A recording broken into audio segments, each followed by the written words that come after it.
It's finally here, the month in gear. Ho ho! Yes, my gear mortals. What is going on? Trey Xavier here. It's time once again for the month in gear. I've been neglecting it a bit. You probably noticed. I am also in a new location, as you may have worked out, because I am completely renovating and overhauling the Gear God studio right now. I've had to move into my bedroom, basically, as a little temp setup, and it's cozy. It's cramped. Cozy means cramped. If you see that on a listing for a house or an apartment, it says cozy. It's cozy. It means it's tiny and cramped. And so I'm doing the best that I can. It's actually kind of fun. It's like camping. I literally don't even have space for studio monitors in here, so it's pretty lucky that one of the cool things that I got new this month are these Focal Listen Pro headphones. They're dope. They're very comfortable, and they sound great, so actually I'm going to be just fine in here without any studio monitors. This right here is the Balaguer Diablo. I like this guitar a lot. This is also very new. Remember that there are going to be links to everything that I cover today in the description below. So we're going to start off today with a super sick new pedal. You may have seen my video, The Perfect Metal Bass Pedal Board, where I used the KMA Tyler to split my bass signal into a high and low sound and then process them separately. Well, there is a brand new version of the Tyler called the Tyler Deluxe, and I am loving it. So as you can see, there are a bunch of new features on here, updated artwork, and essentially they took all of the feedback from people who have been using the original one and they applied it to this updated one. Now, the last time I used it on bass, so I figured I'd try some guitar tricks with it today and see what I could do with that. So this is like the clean sound that we're working with today. I'm literally going just into a power amp sim and a cab, because when I use distortion pedals, I like to use them basically like preamps. I think that sounds a lot better than going into a preamp. So pretty flat and boring sounding. So what the Tyler does is it takes your signal and it splits it into a high and low pass loop so that you can affect each of those separately. You can process the low end and the high end with different pedals or processors or whatever. This gives you an incredible amount of control over your sound. The main updates here are, aside from some internal components that have just been upgraded to better ones, we've also got a high and low pass phase switch, and then this clean knob that allows you to blend in as much of your clean signal, bypassing the pedal entirely as you like. So I wanted to try something kind of wild with this pedal. So I really like fuzz pedals, right? But I like them because they're gnarly and just so abrasive. But some of the problem is that the low end is always so distorted and blown out that you can't really get a nice chug sound out of it. So I decided that I was going to try and make a fuzz sound that chugs, a chug fuzz, a chuzz, if you will. So I've got this brand new Vezzpa pedal from Beetronics. So here's what the Vezzpa sounds like all by itself.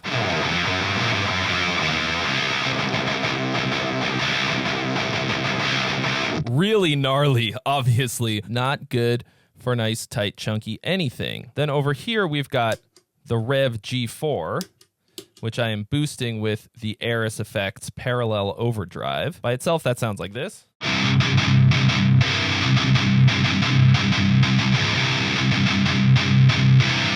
Right? Nice and tight and chunky, chuggy, awesome. But we want just the kind of like low and low mids out of that, so we can get the terrifying, gnarly high end off of the fuzz pedal.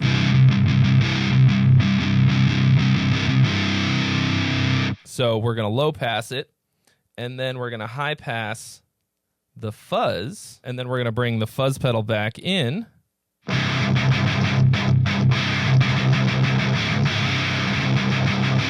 That's pretty gnarly. And then we sort of blend them to taste, using a combination of the high and low pass and then this mix knob, which mixes between the two sounds.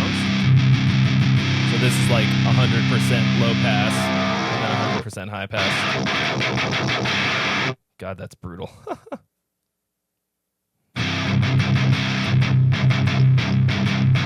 The Vezzpa has 2 modes as well. This one's a little less gnarly.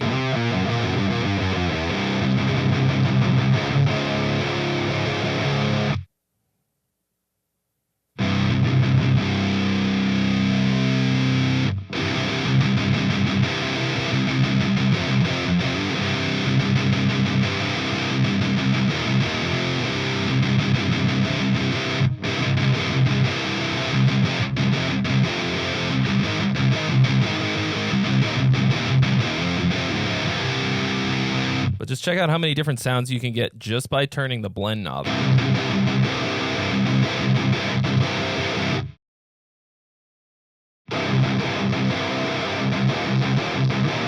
Or by high or low passing the signal more.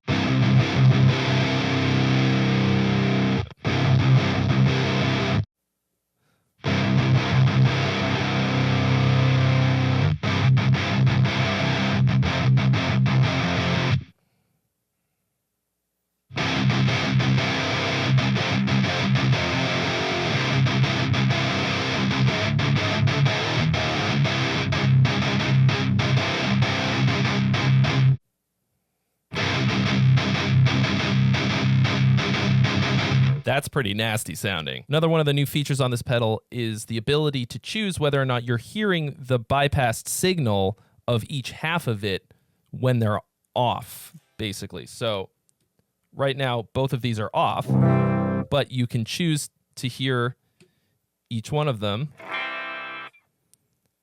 or both.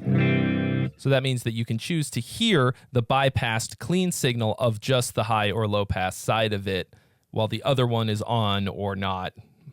It just makes it a lot more flexible. There's a whole galaxy of different sounds just in blending any 2, 3, or whatever pedals together using just the like blend controls, the low and high pass, and flipping the phase around to kind of figure out which one sounds better. This pedal is a gateway to combining pedals in a way that you can't really do otherwise, and it's a rabbit hole. But if you're like me and you're really picky about surgically altering your tones and dialing them in with extreme precision, then you're definitely going to want to get your hands on the Tyler Deluxe. Up next is everyone's favorite segment, Free Shit.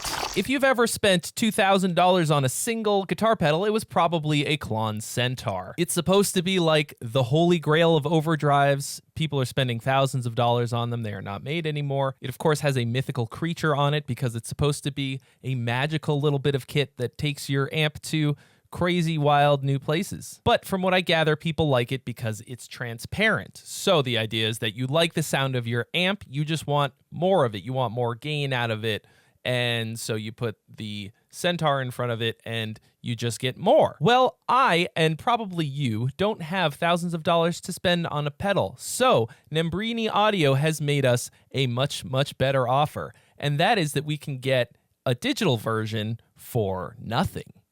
For free. Free 50 free with their new Minotaur pedal. So this is obviously a clone of the Klon. It's dead simple. It's got 3 knobs, and it has a different mythical creature on it, the Minotaur. I don't know exactly what kind of amp most people use with this pedal, but I'm going to use a Plexi clone out of Amplitude 5. So without the pedal on, it sounds like this.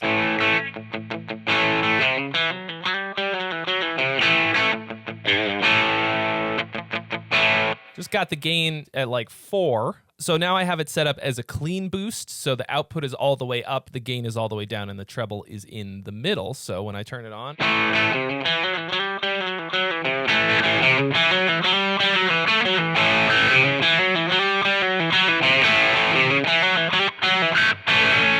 turn it off again.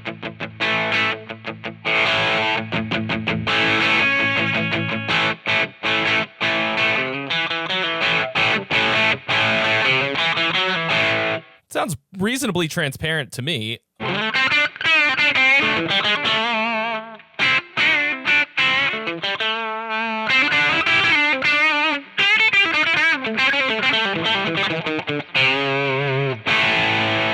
Cool, so that's using it as a clean boost. Let's try it as the main gain tone for the amp.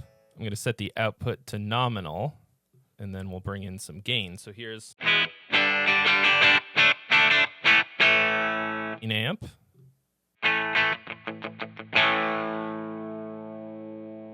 See how much gain the Centaur, the Minotaur will give us by itself.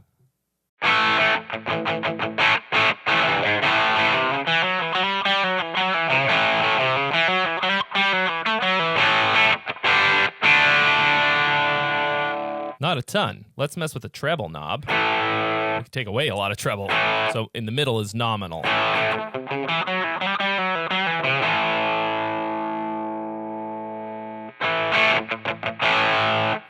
much we can add.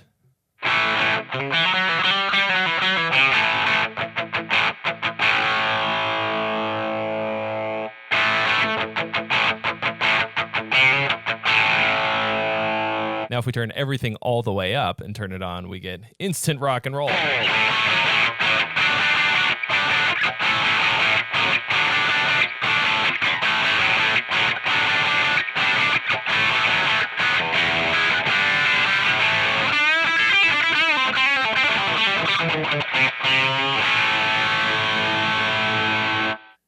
Not bad for free. If you're not a doctor or a lawyer, and you don't have $2,000 just sitting around, you can still get yourself a centaur, cause Nembrini's back in town.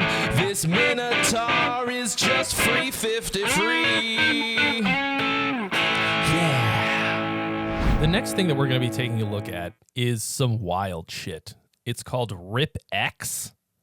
And it's from a company called Hit and Mix. And they claim to be able to take a stereo mixed track, all right, the final mix of a song, and using AI, they can separate out all the different parts, drums, bass, guitar, vocals, and you can mess with them individually. You could extract the different elements. So I have the In Virtue song Purgatory here.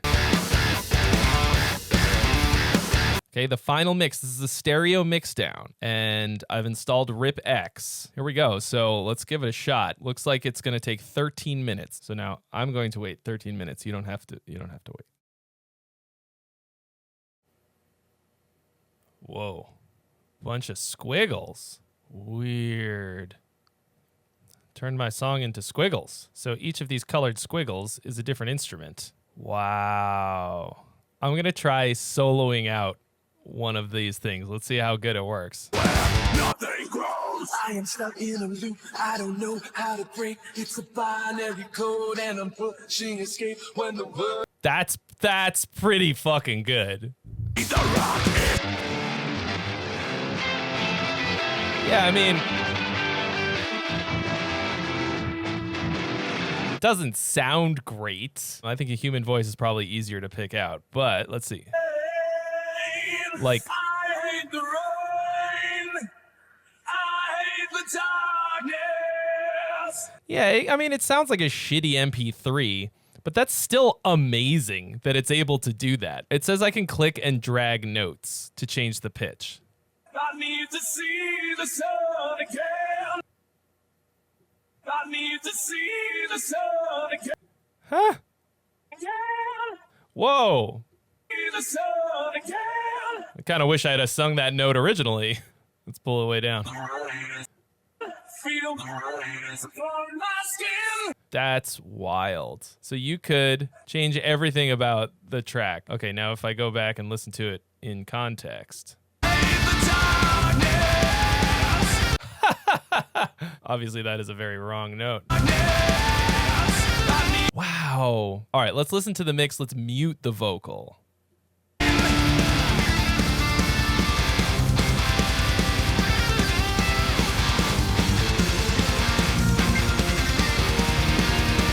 That's bonkers. I just made a karaoke track of my own song. That is wizard magic.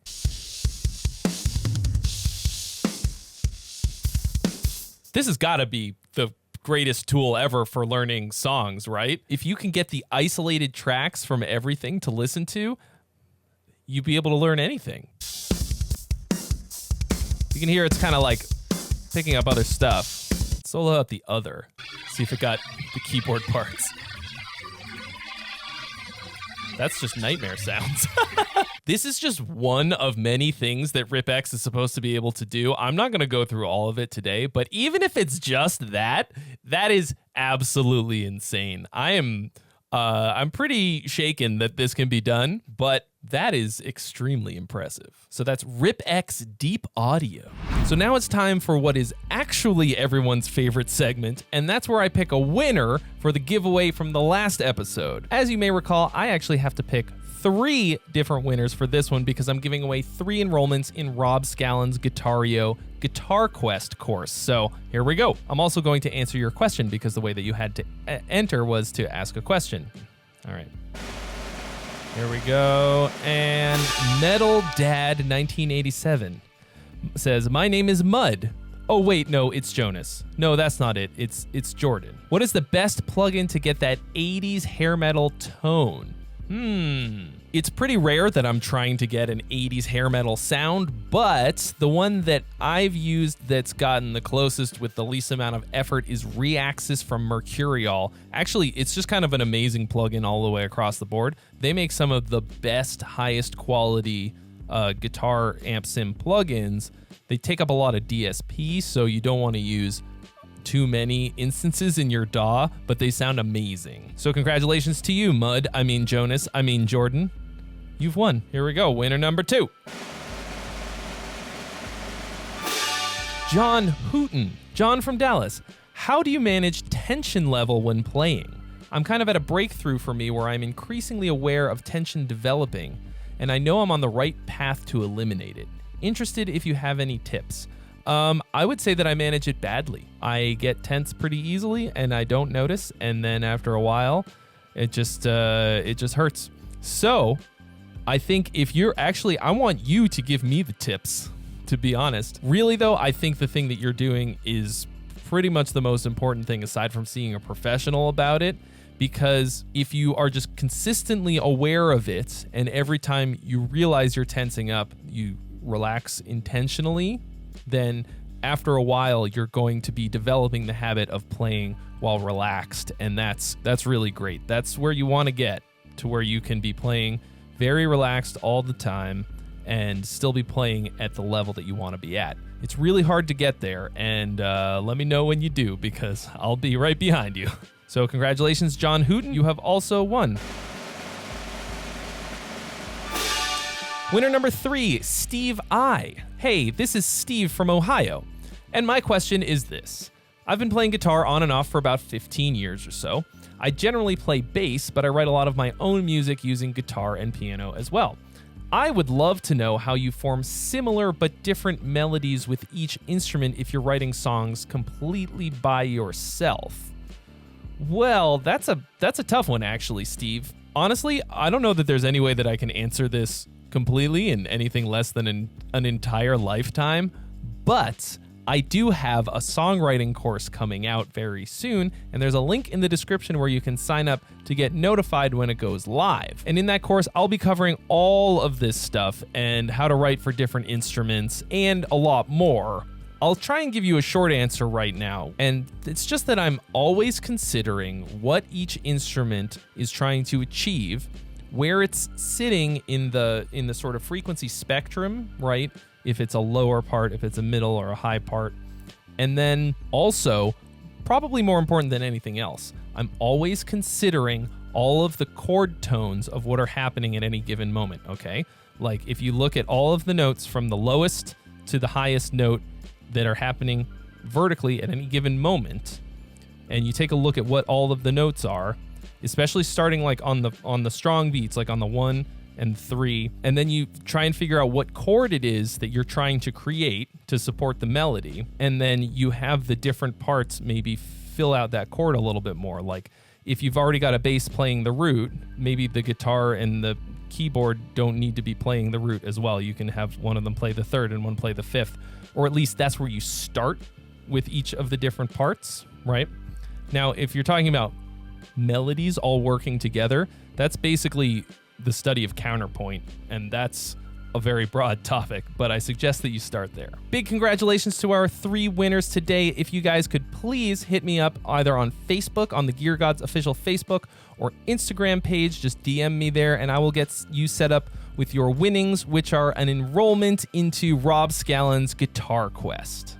If you are disappointed that you did not win, fret not, friendo, because I'm doing another giveaway right now. This month, I'm going to be giving away 3 prize packages that are all the same, and it's just a package of all 3 of my Relation Shapes guitar courses. So that includes Relation Shapes 1, where I teach you every 3-note per string scale on the guitar, Relation Shapes 2, where I teach you every interval shape on the guitar, and then my Exotic Sweep Arpeggios course, where you learn a bunch of much more spicy and interesting sweep arpeggios than ye olde major, minor, and diminished guitar center sweeps. The way that you enter is real easy. It's the same as last time and the time before that. You're just gonna leave me a comment in the comments section, which will be your name, where you're from, and then a question that you want me to answer on the next episode. So you gotta do both of those things, and that will enter you into the giveaway. Good luck. Oh man, we got a good one next. If you know me, you know that I love Mellotron. And IK Multimedia just came out with Sampletron 2, which is the second version of their Mellotron plugin. And I'm so excited. So I'm going to be playing it with my little IK Multimedia iRig Keys Mini, which is basically a travel keyboard, but kind of, you know, I mean, obviously I've got the big one over here, but I'm not going to, where am I going to put it? Where am I going to put it? Where am I going to put it? Anyway, I'm terrible at the keyboard, so it hardly even matters, but here we go. Pretty simple. Looks like a Mellotron. We've got a bunch of presets. Oh my gosh. This is A-list Tron strings. Mellotron.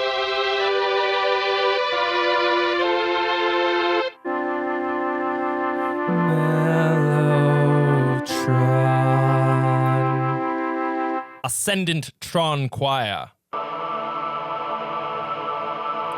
Instant Metroid vibes.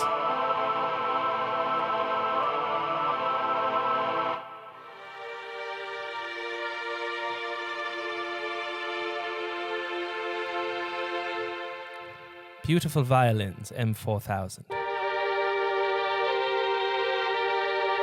Beckoning Elegy.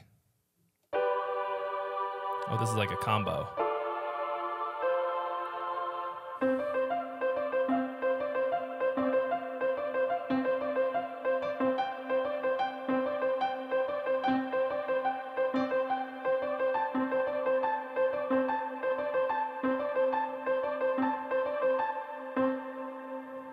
I don't know what that is, but I like it. Bold Tron Choir.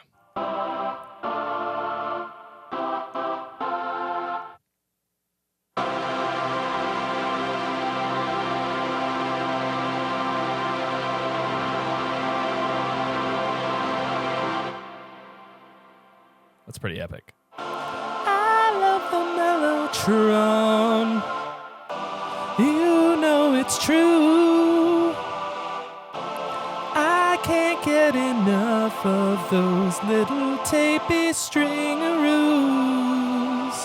I'll never be able to do that again. I have no idea what I did. Gospel organ.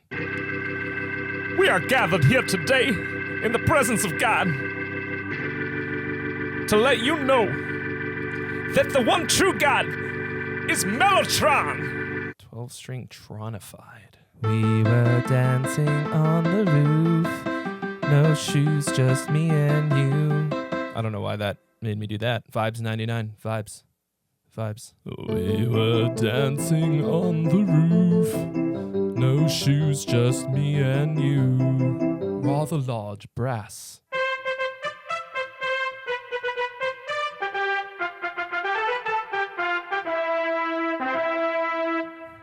As you can hear, tons of amazing sounds in Sampletron 2. No surprises there. I knew it was going to be amazing. I could smell it. And you can get a hold of a copy for yourself for just $199.99. Up next is what's normally my favorite segment, which is Trey's Bad Drumming, but I don't have my little electronic drum kit, so it's all going to be on this little tiny keyboard. So it's going to be Trey's Worst Drumming. Trey's bad drumming, Trey's bad drumming. It's not very good. But I'm playing something pretty cool, so it'll be worth it. It's called Drum Fury 2. So you may remember when I covered Drum Fury, a lot of taiko drums and other cool stuff. This is the follow-up to that from Sample Logic. A lot of cool stuff in here. Some more world percussion stuff, something called a surdo. Let's start with that. Surdo. What the fuck is a surdo? Ooh, it's a cool thing, whatever it is.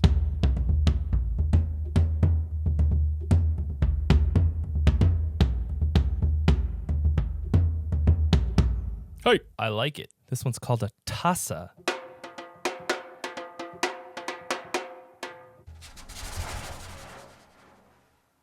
Oh. Whoa. Okay, this is a two-pan. Oh my God, there's a reverse button. You can play the samples backwards. Oh my God, that's so sick. Zaboomba. Zaboomba FX. This sounds like the beginning of an EDM song. Everybody get naked. Everybody get naked tonight. Zaboomba! Yeah, so this is a pretty small and simple library, but they've pared it down to just cool stuff. Found sounds container. An empty reservoir. Reservoir watery. This is the sound of me slaving away at content for you all day long. Crasher. Metal kit. Oh.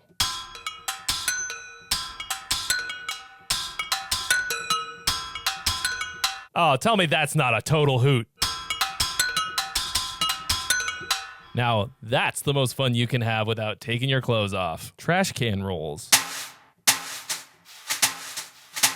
Is this jazz? Is this what jazz is? Frame drum ensemble.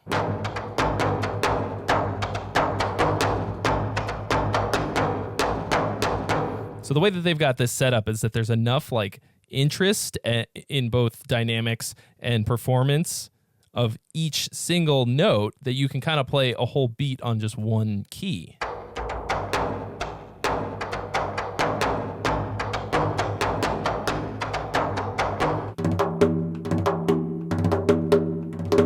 Yeah, that's fun. So that's Drum Fury 2 from Sample Logic. Honestly, I kind of liked it better than the first one. Drum Fury 1 had awesome taikos in it, but I feel like it was almost too much stuff. This one, they pared it down to just the essentials of each sound, keeping it really simple, but really high quality sounds that were easy to make good like little performances out of immediately. Drum Fury 2 is $99.99 from Sample Logic. Up next, we've got the Arouser plugin from Empirical Labs. This is, of course, the Distressor in digital form, and then made into a square. This is now the third revision of this plugin, and they've added some features. I'm just going to use it on my voice because that's the only thing that I've ever used a Distressor on. And when I say I used, I mean I recorded through one and the engineer turned the knobs. There are now two optical compression modes. Here's opto compression A, and here's opto compression B. They've also added a couple different fixed ratio options. So you hit the Alt button and 6:1 and 8:1 become 6.5:1 and 7:1, just in case those other ones were not specific enough for you. So let's just go through and try a couple different ratios. So that's not what you want. 1:1, 1.5:1. Here's 2:1, 3:1, 4:1, 6:1. 6.5:1. Let's just go back and forth. Here's 6:1. Here's 6.5:1. It's 7:1. Oh, yeah. 8:1. Oh, now we're getting crazy. We're going 10:1, folks. 10:1 ratio. 20:1. And then rivet. This is completely brick walled. This is as flat as it's gonna get. Oh, yes. Let's go back to a nice, gentle 4:1 ratio. Now, there's also this clipping. Clippity clip up. So you can saturate it a little bit, grit it up a bit. Yeah!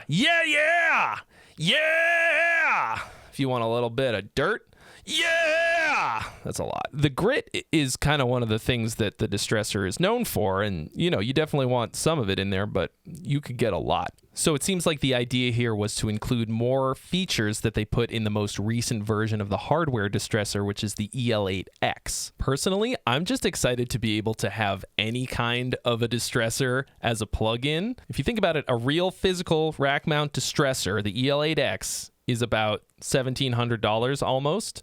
This is $200 for the plugin, but you can have as many of them as you want. So $199.99 feels kind of like a lot for a plugin, but compared to buying the real thing, which is awesome, but then you'll only have one of them, I think it's a pretty good deal personally. Now I just have to learn how to use it better. Because clearly I don't really know how to use it, but the thing is it's actually pretty hard to screw up, and it's got some easy presets that you can kind of work off of. Like, as a pretty half-assed engineer, I kind of rely on using presets as starting points, and that's what I did here. I just pulled up this easy vocal preset, and then I just kind of went from there and tried a couple different things. So I really like it, and I once again, just so excited that something like this exists as a plugin. All right, guys, that's all for this episode of The Month in Gear. Thank you so much for watching. Don't forget to enter the contest. If you don't, you're going to be so sad when you don't win for such little effort. I also want to know what you guys think I should cover on the next episode, especially if it's new stuff, if it's free, if it's special in some way, and you think it might be worth covering on The Month in Gear. Please let me know in the comments section. Or if you use Discord, you can access our Discord server at the link in the description as well, and let me know over there. And I'll see you real soon.